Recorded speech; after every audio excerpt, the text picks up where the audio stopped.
Hi viewers, কেমন আছেন সবাই? আমি শিশির ব্যাচেলার টিউবের পক্ষ থেকে সবাইকে শুভেচ্ছা। আজকে আমি আপনাদেরকে যে টিউটোরিয়ালটি দেখাবো সেটি হচ্ছে কিভাবে এক্সেল ফাইল ওপেন করতে হয়।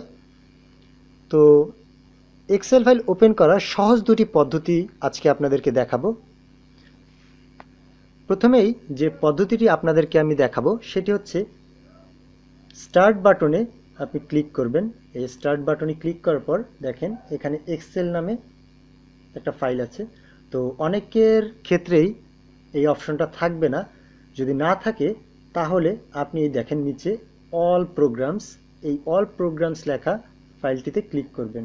করার পর দেখেন এখানে এক্সেল 2016 নামে ফাইলটা আছে।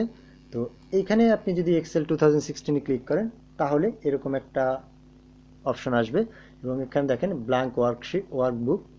এই ব্ল্যাঙ্ক ওয়ার্কবুকে আপনি যদি ক্লিক করেন তাহলেই আপনার এক্সেলের মূল পেজ চলে আসবে। তো এখানে আপনি আপনার ইচ্ছা মতো যা লেখার লিখতে পারেন। যদি ধরেন নেম, পরের ঘরে যদি আমি লিখি অকুপেশন,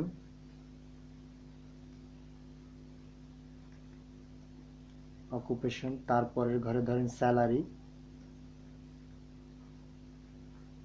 এরপরে আপনি যদি আরো কোনো তথ্য দিতে চান সেটি দিতে পারেন। তো এভাবেই আপনি কিছু লিখে এটাকে দেখেন এখানে যে ডান দিকে ক্রস আছে, এই ক্লোজে যদি আপনি ক্লিক করেন এখানে সেভ একটা অপশন আসবে, আর একটা হচ্ছে ডোন্ট সেভ এবং ক্যান্সেল। তো যদি আপনি সেভ করতে চান তাহলে এখানে সেভে ক্লিক করতে পারেন, আর যদি সেভ করতে না চান তাহলে ডোন্ট সেভ এখানে ক্লিক করবেন। আর যদি এখানে আরও কাজ করতে চান যে এটা থাকবে ফাইল, তাহলে ক্যান্সেলে ক্লিক করলে এটা চলে যাবে।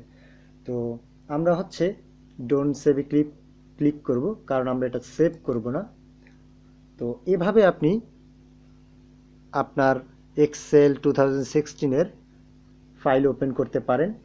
অথবা আরেকটা পদ্ধতি হচ্ছে আপনি আপনার মাউসের রাইট বাটনে ক্লিক করার পর এইরকম একটা বক্স আসবে এবং সেখানে দেখেন নিউ, এই নিউয়ে যাওয়ার পর এদিকে দেখেন একেবারে নিচের দিকে মাইক্রোসফট এক্সেল ওয়ার্কশিট এরকম একটা অপশন আসবে।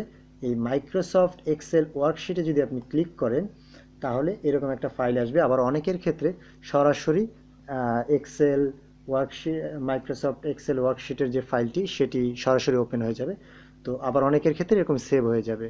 তো এখানে এই সেভ ফাইলে যদি আপনি ক্লিক করেন, ডাবল ক্লিক করেন, তাহলে এরকম একটা ফাইল আবার ওপেন হবে। তো আপনি যদি এই ফাইলেও কিছু লিখতে চান বা যেই তথ্যগুলো আপনি লিখবেন সেটি এখানে লিখতে পারেন। ধরেন আমি নেম, অকুপেশন, তারপরে ধরেন স্যালারি, ইত্যাদি ইত্যাদি এরকম যদি আপনি যা লিখতে চান লিখলেন।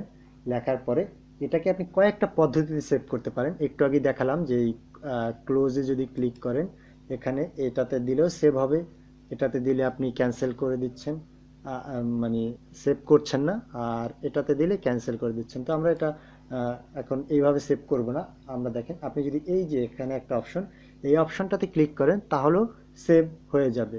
আবার যদি আপনি কন্ট্রোল প্লাস এস ক্লিক করেন, দেখেন এটার নিচে লেখা আছে সেভ কন্ট্রোল প্লাস এস, এই যে।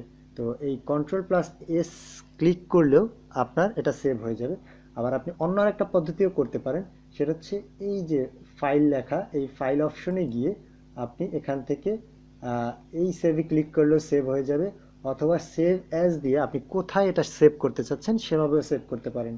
এখানে যদি আপনি সেভ অ্যাজ এ দেন তাহলে আপনি কি আপনার পিসিতে করবেন না কোথায় করবেন, ডেস্কটপে করবেন, যেখানে করবেন আপনি লোকেশন দেখিয়ে দিলে সেটা করতে পারবেন, অথবা অ্যাড এ প্লেস। তো আমরা যদি ডেস্কটপে করি, ডেস্কটপ এখানে সিলেক্ট করব এবং কি নাম দিবেন আপনি সেটা এখানে লিখে দিতে পারেন। তো আমরা যদি দিই মাইক্রোসফট এক্সেল ওয়ার্কশিট পার্ট 1, তো এই নামে যদি দিই, দিয়ে আমরা এটাকে এইখানে দেখেন সেভ বাটন আছে, এই সেভে ক্লিক করি তাহলে এটা সেভ হয়ে যাবে। অর্থাৎ আমরা যদি এখন এটা কেটে দিই, দেখেন এই যে এখানে এই আমাদের ফাইলটা সেভ হয়ে গেছে। এখন যদি আমি এটা ওপেন করি, দেখেন অকুপেশন স্যালারি এটাই আছে। তো এভাবেই আমরা একটা ফাইল ওপেন করতে পারি